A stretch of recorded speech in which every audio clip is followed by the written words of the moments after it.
good afternoon. Thank you and welcome for joining us again. We're just talking business. Today's show.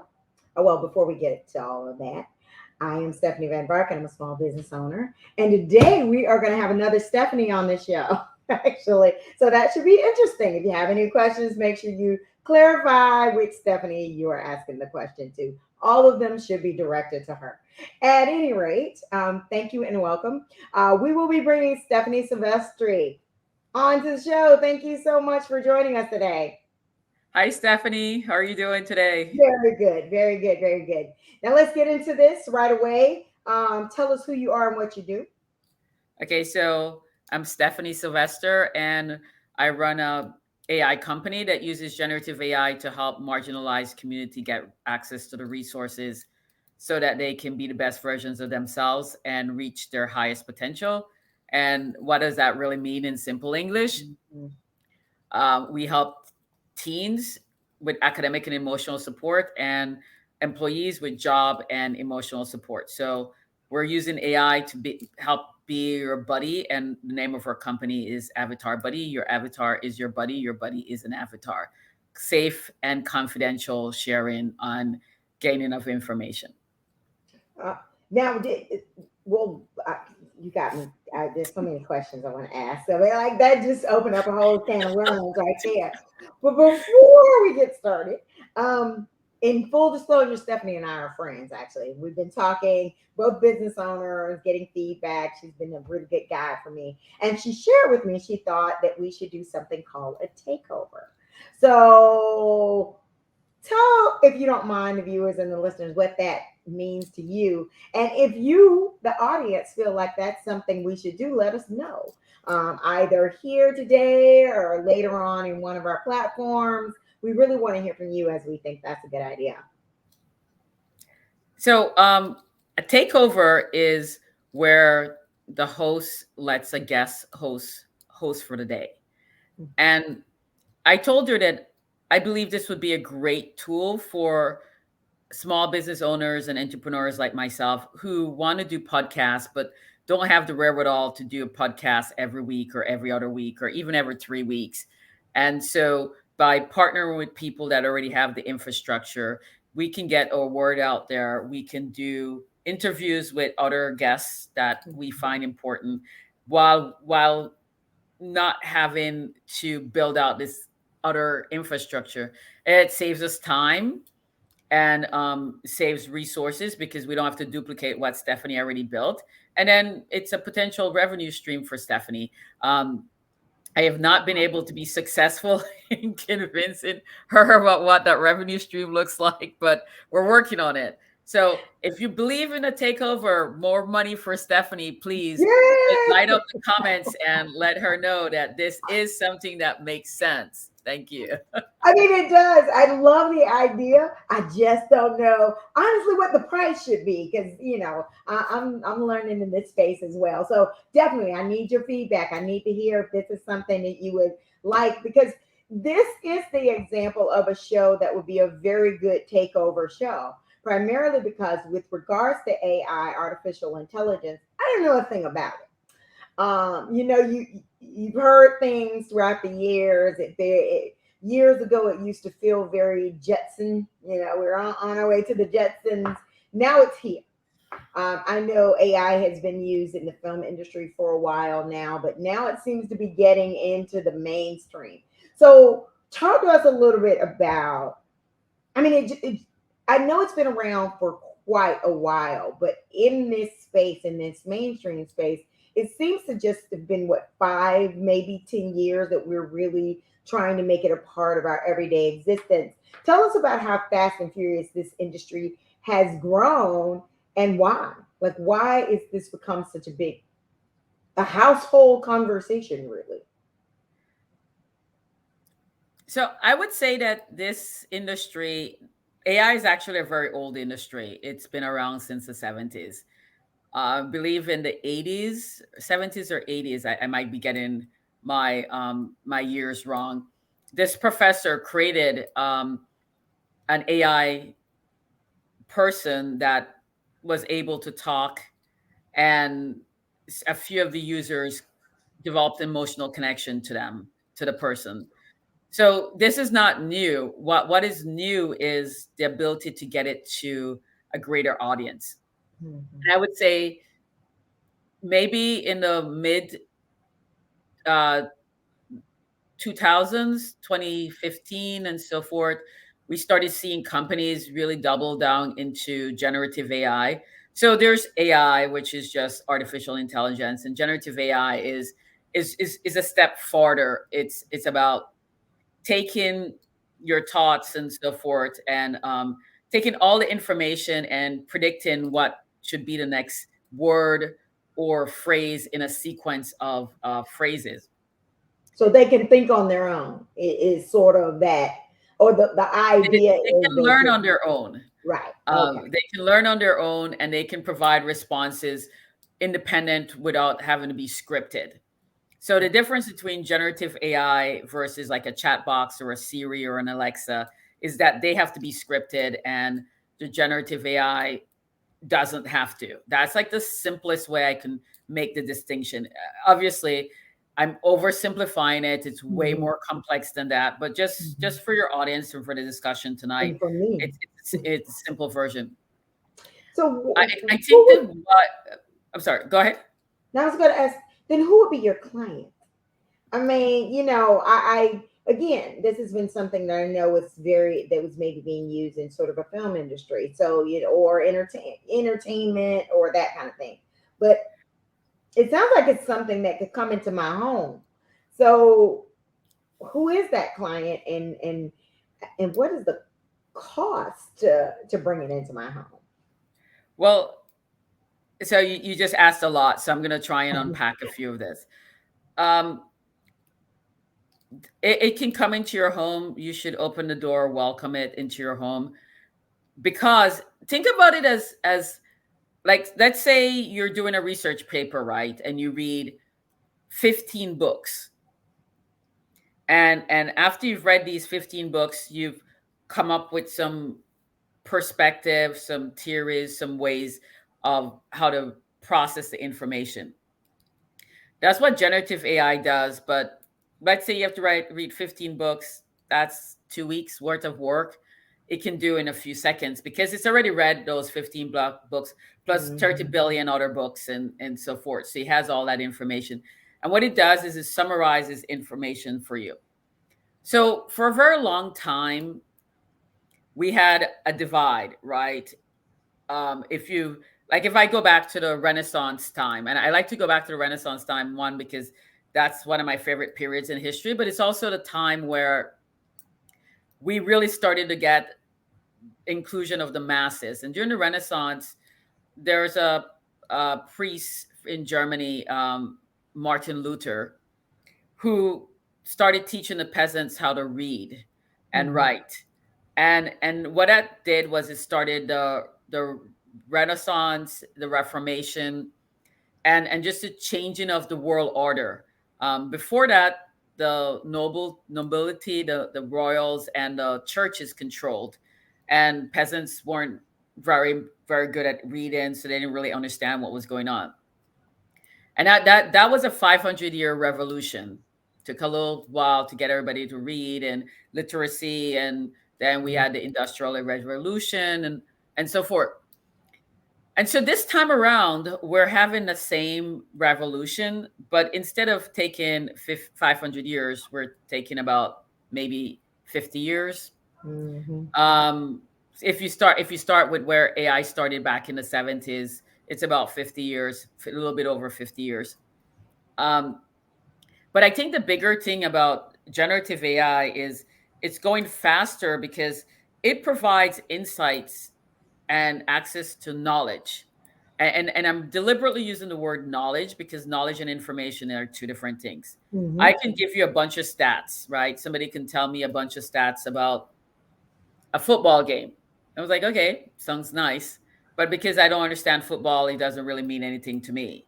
Mhm. Now, somebody can take those same stats and they can explain to me what it means and put the why behind the stats. And it's a whole different conversation. And Right. so when the internet came about, it was supposed to be the democratization of information, and it was. Everybody has information, vast amounts of information. There's no shortage of information, but what we didn't have was access to convert that into knowledge. So Mm-hmm. it generative AI helps you convert that knowledge, that information into knowledge. Now, the problem with generative AI, as with human beings, is sometimes it makes up stuff. So I don't know if you had a sibling like mine, but my sibling used to take great fun out of making up stuff and having me and his friends figure out whether or not he had Was made up telling stuff people not. or if it was real. And back in the day, there was no Google, there was no generative AI, there was nothing. So you had to use a lot of discernment. You had to know what he was talking about, Mm-hmm. have a firm grasp of the subject, and to be able to discern it, whether or not what he's talking about made sense. And that's where generative AI is bringing us back to. Somebody is, or something is summarizing information very quickly for Mm-hmm. you. Sometimes it's not 100% accurate. So you have to verify the sources. You have to know, you have to be on point with the content that you need. So it requires that you start to think, start to be creative, because when you ask it a question, you have to be very creative with the prompts that you give it Mm-hmm. to provide the information. So why do you want it in your home? You want it in your home because it enhances you, right? So let's say you have a task that normally takes 5 hours to do. You use generative AI. You might still take 5 hours, but what you're going to produce is multitudes better than what you had previously done, or you Mm-hmm. might produce more, so your productivity increases. So generative AI helps improve your quality of your output and increase the quantity of your output. So those are two great things in terms of productivity and quality that's being put out there. And so So what's when the I cost of that? I what mean, as it, a it person like me, I probably won't use AI in the way that you would. So how does that look, and where do I go to get it? well, I think it all depends, right? There's a wide range of costs. If you're asking me what Avatar Buddy charges for our product, it depends on who our target audience is. We have a generic price. We have a price for nonprofits, and we Mhm. have a price for companies. And that's just because there's different ways we're configuring the solution based on which value that you have. But what Avatar Buddy has done is to make sure that our prices are competitive, so that the our target audience actually have a chance of using it. And let's just kind of spend a few minutes about our target audience. Yeah. So when we say marginalized community, that can mean a lot of things to a lot of different people. So Mhm. we went ahead and defined what that meant. And what that means is low income people and people with disabilities. So let me start with the people with disabilities. Some people with disabilities, especially if they're doing intellectual disabilities, are usually isolated. Nobody wants to hang out with Mhm. them. They have a hard time making friends.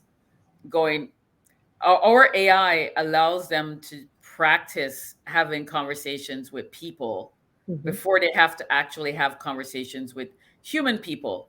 And what some of the feedback we've gotten is that it's helped them with their confidence when they Okay. go out. Um, their engagement of others are better, and so overall their sense of self improves. Mhm. In terms of low income, we all know of people that come from a low income background that are uber smart, but just Mhm. didn't have the right access, didn't have the right support. Mhm. Their They don't even parents have a computer. Mhm. couldn't afford. Ooh. Now this tool, at least Avatar Buddy's solution, runs on your smart device. Okay. It's a web it's a website, so you don't have to worry about using your space to for yet another app. And and it gives you access to the information, and it explains it so that not only do you have the information, but you have the knowledge. And for the first time in our fight for equality, we now have a tool that we can deploy at large scale that really can help, say to our population, by the way, here's something that can help you really like go to the Mhm. next level. Not go to the next level, forget going to the next level. Go 5 levels up. You can learn about astronomy, Mhm. and and you can really dream about being an astronaut and Mhm. actually learn about it to the level where when you go to school and you're taking the classes that you need to in order to get a degree to become an astronaut, that you are able to pass those classes. So it provides real-time customized tutoring at your level, meets you where you're at, and then takes you up to the next to where you need to be. So that's why you need to have this, welcome this into your home. So now let's talk about the business aspect of it. Um, I would imagine this is not a very diverse business community. There are a lot of people that look like you in this industry. I would imagine. I could be wrong. Is that true? And is this an industry we should be looking at? And is it even plausible or possible considering this industry if you don't have the proper resources to jump into it? Well, so that's always like an interesting question for me to answer, because I acknowledge all of the studies and so forth. I will say my personal experience has not been that. Okay, good. So this is what we did, right? I first of all, I have 30 years of IT experience. I used to be an executive. I grew up in Belize, so I know how to be resourceful and creative in moving things forward. No is not something that I hear very well. I have no problems going through walls and barriers. Um, you get a little bruise here and there, but what I found is the bruise goes away. Hmm. So what we did when we built our product, we said we wanted it to be built for marginalized communities. So we went to the marginalized communities and we hired the teens from those communities, and we taught them how to write requirements, how to do Hmm. software requirements. It's a skill, it's much needed.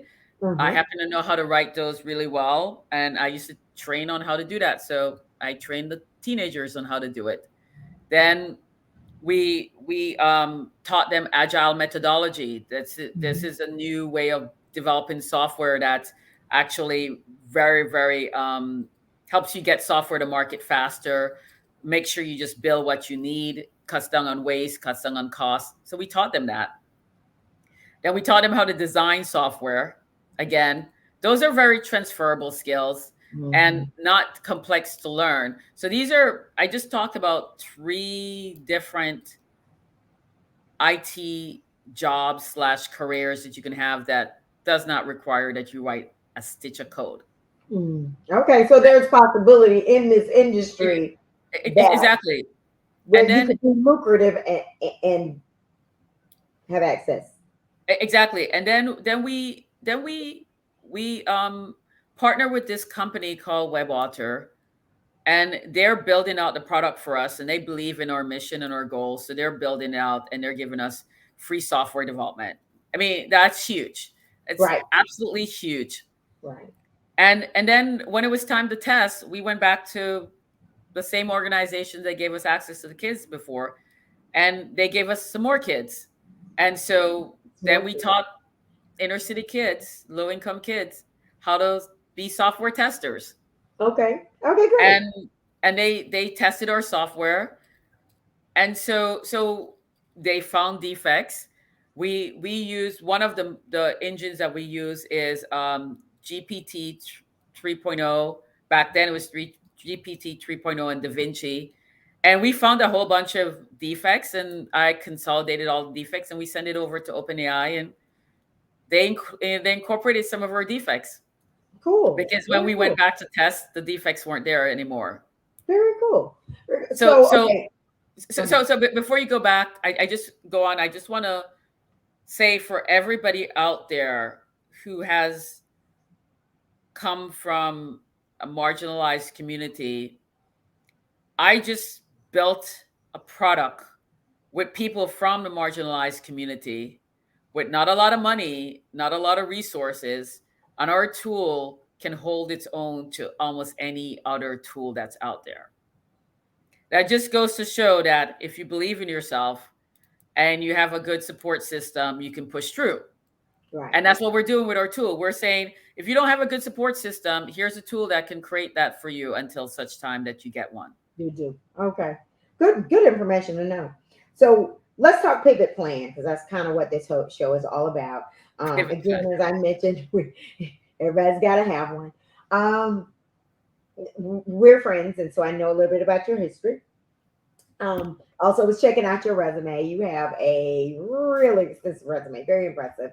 Thank you. But you made the decision to go from a high level upper management job with a reputable nonprofit, a large nonprofit, Government a entity, local government agency. local government entity, step away and start your own company. Talk to me about what prompted that. And then now that you're on the other side, how are you feeling? What are you learning? What are some things you weren't aware was the case for business owners in this sector? Um, so the big piece about it is it was time for me to leave. Okay. Um, my leadership style is such that I try to grow and develop my team, and Mhm. I was becoming a blocker to other people's development, Oh, and that's not good karma for you to be a blocker for other people's development. So it's time for me to move out of the way, and so I did. okay. Fortunately, I had something to move out of the way too. Mhm. What does it feel like to be on the other side? I don't know that I'm on the other side. Or on the other side of the vendor procurement process, not not the process where you receive the it, RFP, but the process where you're putting in the RFP. What does that feel like? so it's hard to ask for money. It's hard to fundraise. It's getting a little bit easier to have the conversation because when we first started, nobody understood what we were doing. Hmm. Then COVID happened, and people understood the importance of the mental health piece of what we're doing, but they still didn't understand. They were like, which box do we put you in? And we're like, we Hmm. don't fit in any box. And they're like, no, but we need a box. Then last Exactly. You need a code. What's your code? and then last November, OpenAI released ChatGPT, and then this term generative AI came along, and we're like, okay, so this is really where we are, Mhm. and so that's gotten a little bit easier. I don't know that being an entrepreneur is that much different from running a local government entity. Um, I have to lean on skills that I learned while I was there. I have to lean on skills that I learned when I was in graduate school, learning about diplomacy and negotiation and Mhm. economic development. I have to learn about how to be creative. Like, okay, when you're in when I was growing up in Belize, you didn't always have the exact tool to complete the job. So how do you make a makeshift tool that Mhm. comes close enough? So that's what we're doing. And I think that as we go along, we are realizing that these barriers are actually great for us because Okay. if somebody had written a check for $2 million, we probably would have thought as hard to include the teens. And Right. because we've included the teens, we have a much more robust solution Hmm. with features and functionality that other solutions don't have, Exactly. and Okay. doing things that really resonates to the community, Oh, really makes them see that we're thinking about them. And this summer we're going back again, and we're getting a bunch of teens, and they're going to help us make the solution look sexy. We were okay. very much about making sure the functionality worked. Maybe Hmm. that was not the best strategy, but for me as a technologist, if the technology works, you can always make it look sexy. Right. You can always make it look pretty. But I nothing agree. is worse than having a sexy looking technology that doesn't work. Work. It's frustrating, I agree. or worse, causes harm. I agree. I agree. So okay, another pivot. Recently, and I will say I'm not as involved in it, I guess, but I've definitely heard that some of our policymakers are questioning the AI process and questioning its safety, I guess. I'm interested to hear from you. Um, have you had to adapt at this point based on any of those initiatives? And what could be the outcome to making some of these policies changes that I'm hearing? Well, first of all, our business model is based on selling our product. And as an economist, I have a master's in economic development from University of Miami. I understand how the economy works. You Right. have to sell something in order for people to give you money. And so if you're using a product for free, then you're the product that's being sold. Right. And that's one of the reasons why I'm very hesitant to use free software, because that means that I am being sold. Right. I much rather pay for the software and know that I'm not going to get sold in the process. And it's mine. Yeah, Exactly. exactly. My Well, it's word. less about mine, but just about the relationship that you're having with the vendor. Mhm. And so our business model has always been on having the product, selling the product. That means that we built out our solution in a way that makes it maybe a little bit more difficult for us to get money, Mm. but but it but it does make sure that it's safe. So our product doesn't have any ads in it. We don't intend to have any ads in it. And if we ever have ads in it, the ads would have to go through a rigorous screening process. Mm-hmm. Secondly, we built our product with the consumer in mind, not with how much money we can make from this. And so we were very much about privacy, safety, confidentiality at the front end. So our product is very much about that. Now, You think that's going to help you when policy comes to bear? yes, yes, we're spending a lot of money with my lawyers getting our privacy policy tight and make sure that we're thinking about every different variation.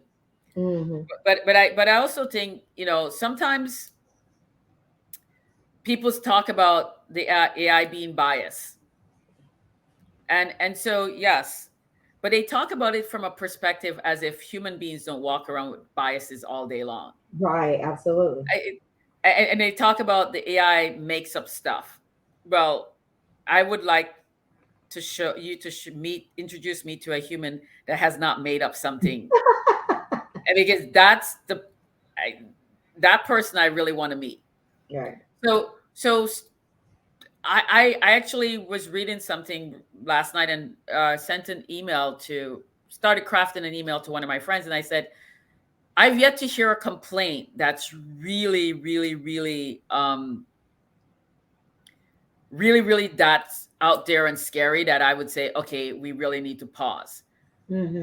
Will people use it for nefarious reasons? Well, human beings have been doing that since the beginning of time. We Yeah. create a knife. Knife's a good thing. Yeah.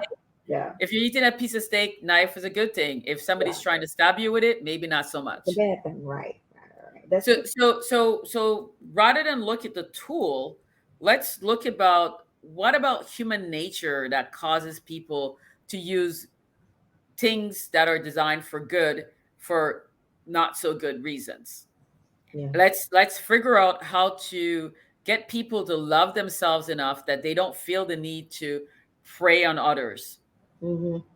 Okay. Let's get people to feel that they're worthy, so that they don't try and minimize and marginalize others.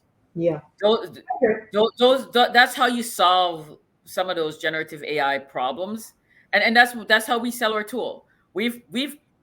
we've designed our tool where it only provides positive feedback, no matter how much you try to get it to not do positive feedback. Why did we do that? Because there's enough negative feedback out there. You don't need Mhm. to come to the tool for a tool that might say something negative to you.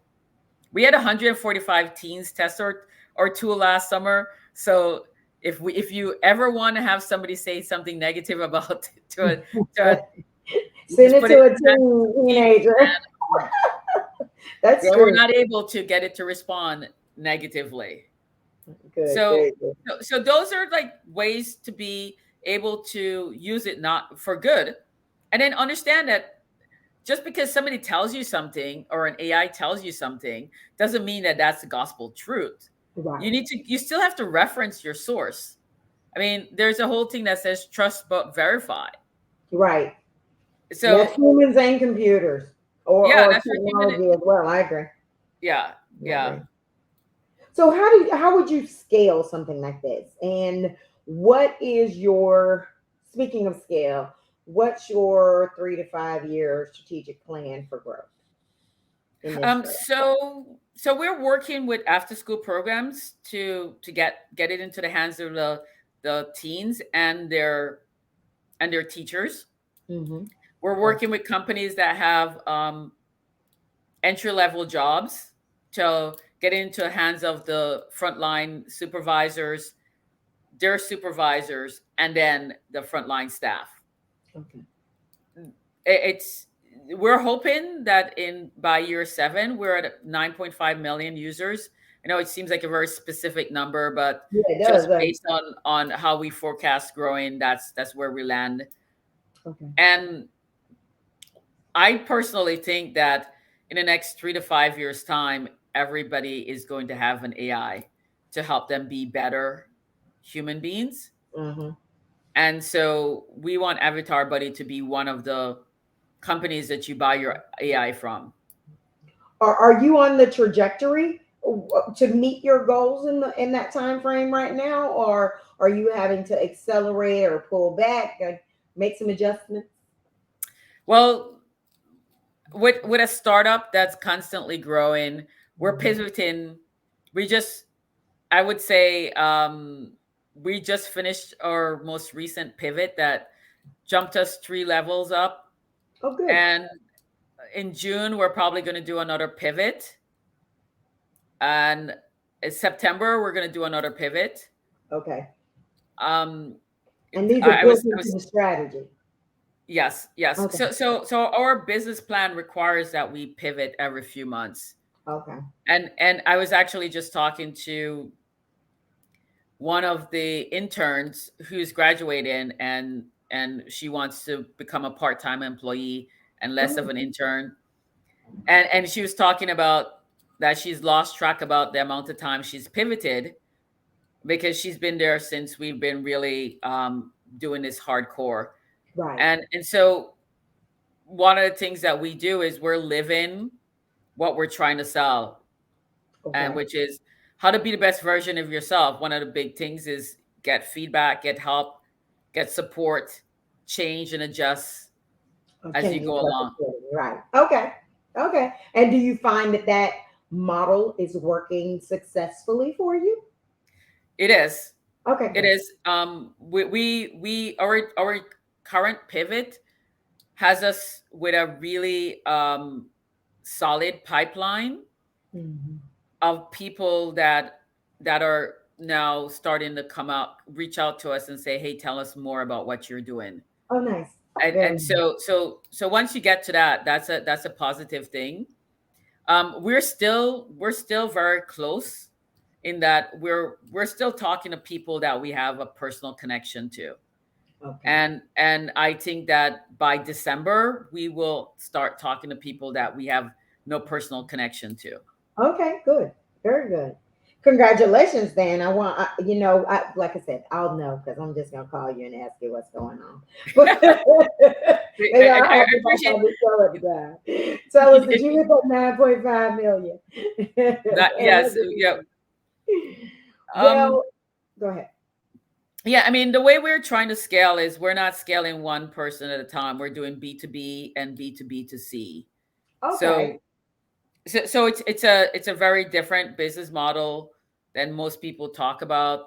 Mm-hmm. It takes a little bit longer on the front end to negotiate a contract, but when you close a Mm-hmm. contract, you're closing a contract for 160 users, 100 users, Right. 150 users, 1,000 users, 10,000 users. So it's just a completely different dynamics and than a traditional small business startup would And have. actually, I mean, it's a smart strategy, depending on what you sell. But is that also the traditional selling model for most AI companies, or you and your partners have specifically thought about, okay, this is where we should go with this?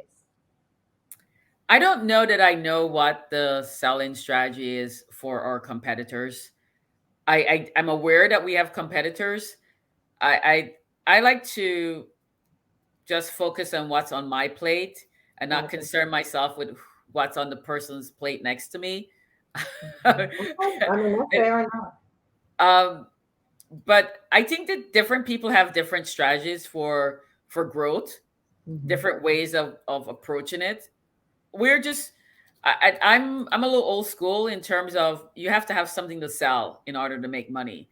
Anything Hmm. else is just vaporware, and that can get you into trouble really fast. Right. I'm very clear. I sold one license today. I sold 10 license today. I sold 50 license today. I'm in conversations with somebody to sell 100 license. I'm in conversations to sell 1,000 license. It's very clear. There's Right. no, What they're gonna get. Right. yeah, there's no confusion about how we're making our money. We're selling Right. a widget. There That's is the a basic. literal widget, even though it's in the well, not in stratosphere. You can see it. It's virtual, but It's a widget. it's a Hmm. widget. I mean, Hmm. that's the basic economics. What's your widget? Right. Which is, I mean, and even in the it's very interesting you should say that, even in the service industry, because I'm a service industry, and recently was working with a strategist, and you know, literally we had to break it down to, this is my product, this what we're doing here is a product. And that was, he was like, good, that's how the regular world is going to get it. It's got to be a product. That's how we understand it. And I got exactly what he was saying at the time. So it was a learning experience for me, because with services, you know it, it's stuff But, that you may or may not be able to put your hands on. I mean, service is still a widget. I mean, a meal. You can count how Absolutely. many meals you sold, how many hotel rooms you rented, But how when, many like, people. even like PR services, like, what is Yeah, that yeah. widget? So, Okay, okay. right, so you How many got, press releases you send out? correct. You got to really formulate what it. All of it starts with. Even if you're doing something that has no real attachment to it, you got to create a product that people can understand and be able to identify with. Yeah, for sure, for sure. So it's very interesting. Well, I want to thank you for joining us today. Before we leave, we want to know how we can find you. AvatarBuddy.ai Oh, is our website. that's so easy. And I checked it out too. It's pretty cool. So y'all should go definitely check it out. Well, thank you so much for first of all, teaching me and others what AI is all about.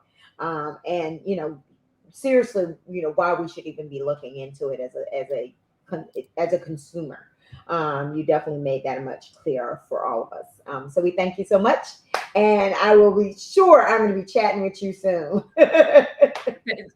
Thank you, Stephanie. I appreciate the opportunity to get to chat with you and get a little bit more detail, and I appreciate the platform to be able to get out there to let people know that it's not this scary thing, that we really need to embrace it with caution, Right. be using discernment and judgment, and but that we are able to just move forward and make sure that this revolution that's coming fast and furious, Renaissance 2.0, doesn't leave us behind. That's true. Absolutely. Absolutely. Well, thank you so much. And I'll definitely be in touch soon. Thank you, Stephanie. Appreciate Have a it. good day. So I thank you all a lot. I have to say I learned a lot there, and I hope you did too. And definitely watch it again. You can see it again on YouTube. We'll be premiering it on Stephanie Creates television, for lack of a better way to put it, our channel. It will premiere on Saturday, so you can get more information and definitely be able to reach out to Stephanie on your own if you're interested in that industry. We will see you back here again next week on Thursday with another entrepreneur who's telling us all about their pivot plan. Thank you so much and see you soon. Bye bye.